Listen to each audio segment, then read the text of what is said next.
Let's go! মার্জিয়াস কিচেনে সবাইকে ফুচকা পার্টিতে সুস্বাগত। আজ আর বাইরে নয়, বাসাতেই তৈরি হয়েছে মজাদার ফুচকা বানানো যতটা সহজ মনে হয় আসলেই ততটা না।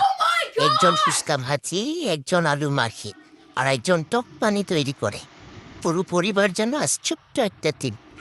তারপর শুরু হয় আসল মজা। সবাই গোল হয়ে বসে ফুচকা খাওয়া। কেউ বলে আমারটা ঝাল বেশি দাও, কেউ বলে আমারটা টক বেশি দাও। আর ফুচকা খাওয়ার সময় গুনে গুনে খাওয়ার তো কোনো নিয়ম নেই। যে যত পারে সে তত খায়। শেষে দেখা যায় যে বলেছিল কম খাবে, সে সবচেয়ে বেশি খেয়েছে। বাসায় তৈরি ফুচকার সবচেয়ে বড় আনন্দ হলো এতে থাকে পরিবারের সবার ভালোবাসা। একসাথে বানানো, একসাথে খাওয়া, অনেক হাসি আনন্দ, এই ছোট ছোট মুহূর্তগুলো তো সবচেয়ে সুন্দর। তাই আজকের বিকালটা জমে উঠুক মজাদার ফুচকা আর প্রিয় মানুষের সাথে সুন্দর কিছু সময় কাটিয়ে।